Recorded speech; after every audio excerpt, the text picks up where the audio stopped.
राम राम दोस्तों, आइए जानते हैं वैभव लक्ष्मी व्रत विधि। जैसा कि आप सभी जानते हैं, वैभव लक्ष्मी व्रत अपने भारत में बहुत लोग इस व्रत को करते हैं और माता रानी का आशीर्वाद प्राप्त करते हैं। ये माता लक्ष्मी जी का व्रत होता है, इसे हमें श्रद्धापूर्वक करना चाहिए। वैभव लक्ष्मी व्रत की जो विधि है उसमें शुक्रवार के दिन माता लक्ष्मी जी की पूजा की जाती है। शुक्रवार को सुबह उठकर स्नान करें और व्रत का संकल्प लें।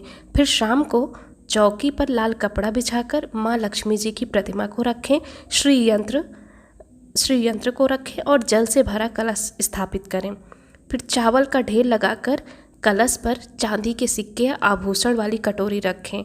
रोली, फूल, चावल की खीर आदि अर्पित करें।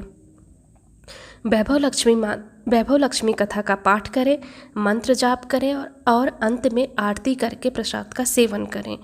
व्रत की तैयारी कैसी करनी चाहिए? शुक्रवार की सुबह स्नान करके साफ कपड़े पहने और व्रत का संकल्प लें।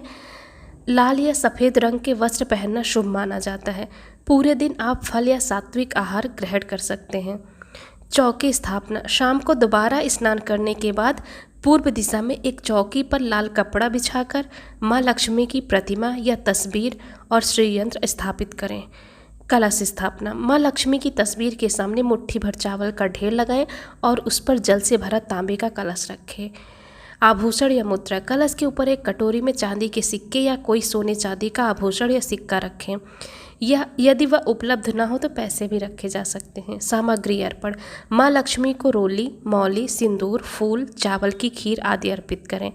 दीप प्रज्वलन, घी का दीपक जलाएं और उसका पूजन करें। कथा और मंत्र, घी का दीपक जलाकर माँ लक्ष्मी की कथा का पाठ करें और मंत्र का जाप करें।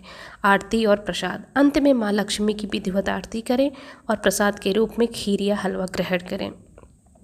इसमें जो ध्यान रखने योग्य बातें हैं वो ये हैं, पूरे दिन फलाहार करें और शाम को पूजा के बाद ही भोजन करें।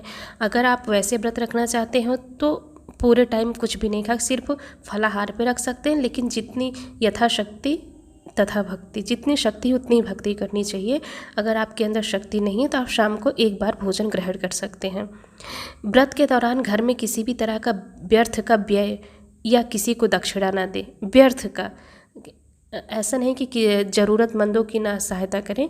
जिनके पास पैसे ना हो या कोई ज़रूरतमंद आके आपसे दक्षिणा मांगता उसको दें, लेकिन व्यर्थ का खर्च या व्यर्थ में किसी को दक्षिणा ना दें।